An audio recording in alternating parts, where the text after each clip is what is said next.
रात गहरी होने के बाद ससुर जी ने मेरे कमरे का दरवाजा खटखटाया और मुझसे बोले, बहू, मैं बाथरूम में गिर गया था और मेरी कमर में बहुत दर्द हो रहा है। अगर तुम थोड़ी मालिश कर देती तो शायद मुझे थोड़ा आराम मिल जाता। मैंने उन्हें अपने बिस्तर पर लिटा लिया और धीरे धीरे उनकी कमर की मालिश करने लगी।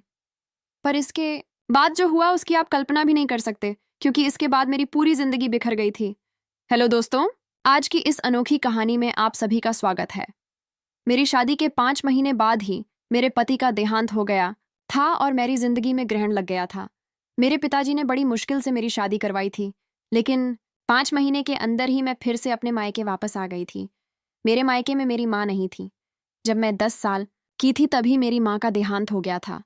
इसलिए मुझे बहुत डर लगता था कि अगर पिताजी मुझसे कुछ कहेंगे तो मैं किसके आंचल में अपना मुंह छुपाऊंगी। माँ की मौत के बाद पिताजी ने दूसरी शादी कर ली थी और मेरी सौतेली माँ मुझसे बहुत नफरत करती थी। इसलिए मुझे और भी ज्यादा डर लग रहा था। मेरी सौतेली माँ अक्सर मुझे ताने देती थी कि पहले अपनी माँ को खा गई और फिर अपने पति को भी खा गई। अब यहाँ क्या लेने आई है? क्या हमें भी बर्बाद करके छोड़ेगी? ये सब ताने मुझसे बर्दाश्त नहीं होते थे, पर मैं और कर भी क्या सकती थी। मेरी जिंदगी ऐसे ही गुजर रही थी।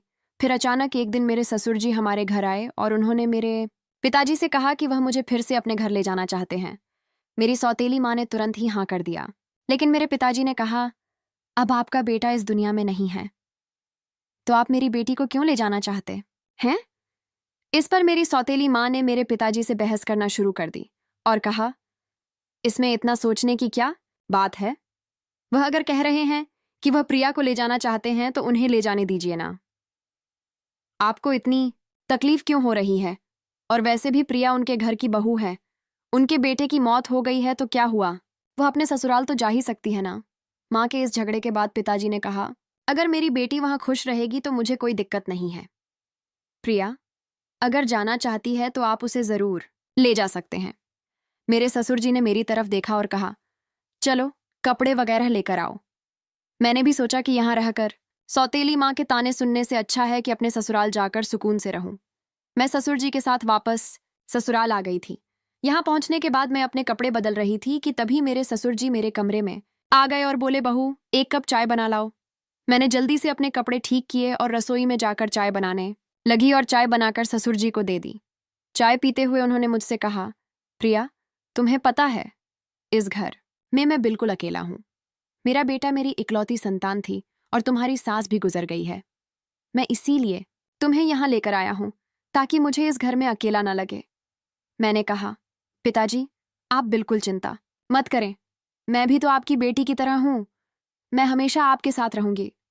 फिर ससुर बोले, मुझे पता है कि तुम मेरे साथ रहोगी, क्योंकि तुम्हारी सौतेली माँ तुम्हें मायके में कभी शांति से नहीं रहने देगी।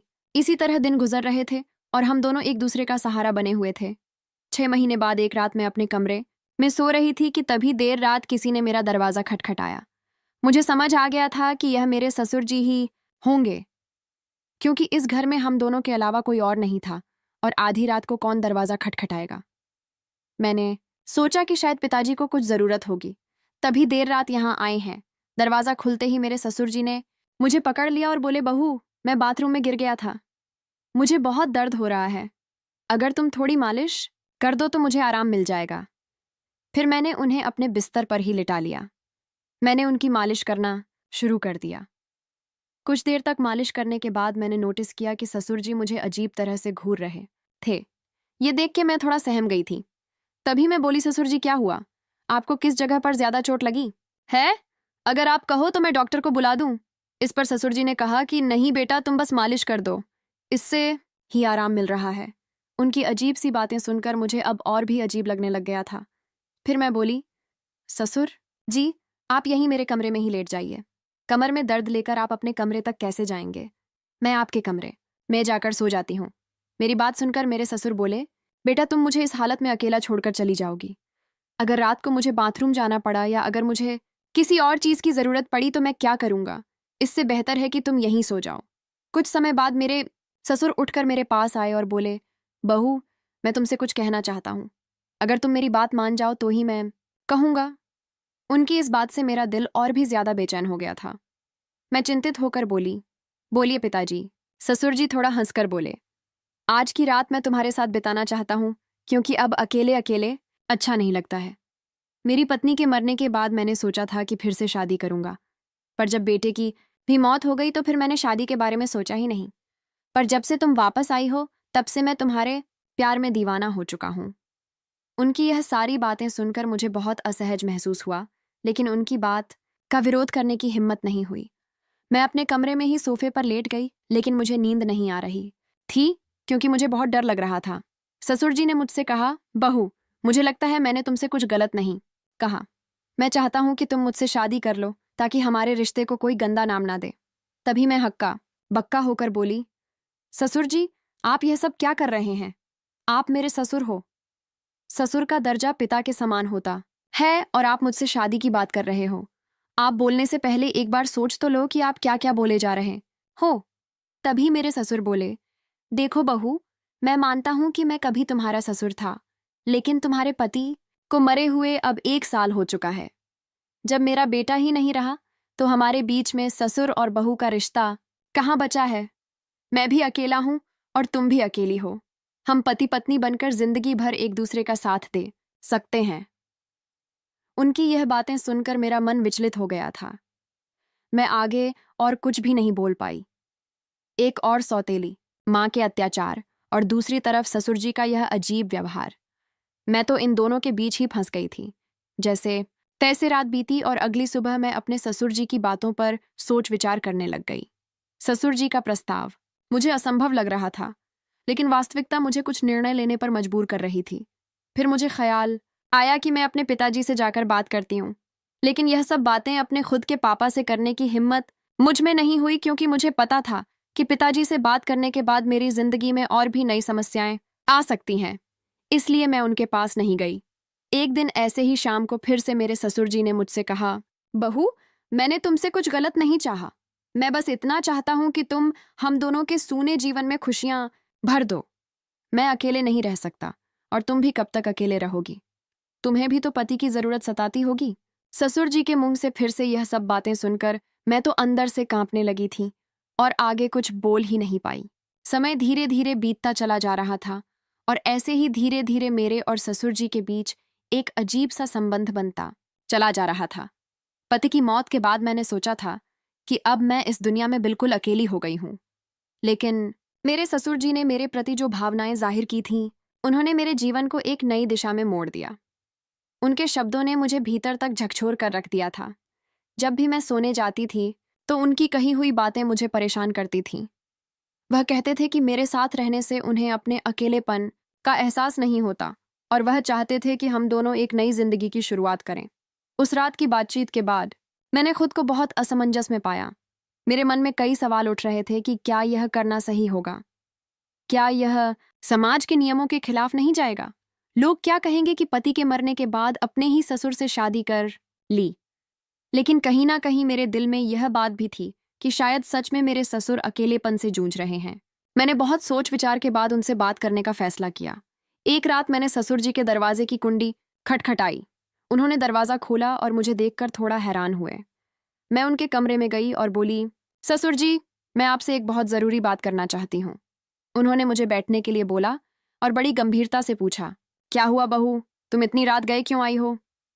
मैं थोड़ी हिम्मत जुटाते हुए बोली, ससुर जी, मैंने आपके प्रस्ताव के बारे में बहुत सोचा है।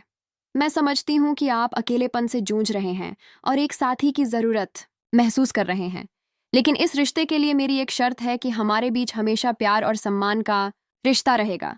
आप मुझे बेटी की तरह सम्मान देंगे और मैं आपको पिता की तरह आदर दूंगी। क्या आपको मेरी शर्त मंजूर है?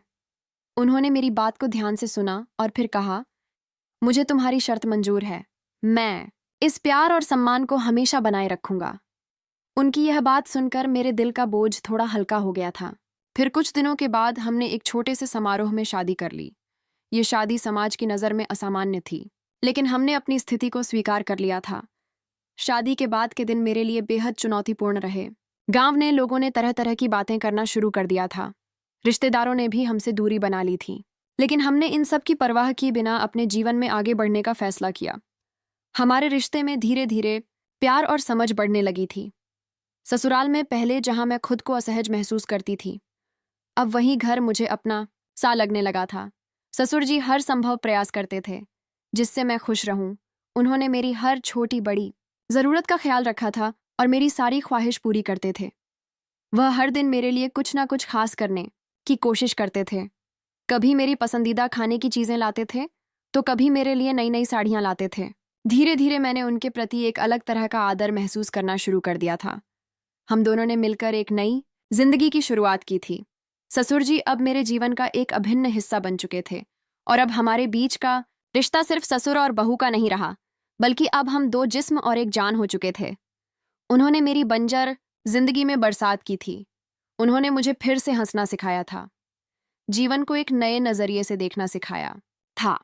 शादी के कुछ महीनों बाद मैंने महसूस किया कि हमारे बीच का यह नया रिश्ता मुझे एक नई दिशा दे रहा है। हम दोनों ने साथ मिलकर कई मुश्किलों का सामना किया और हर बार एक दूसरे का साथ दिया।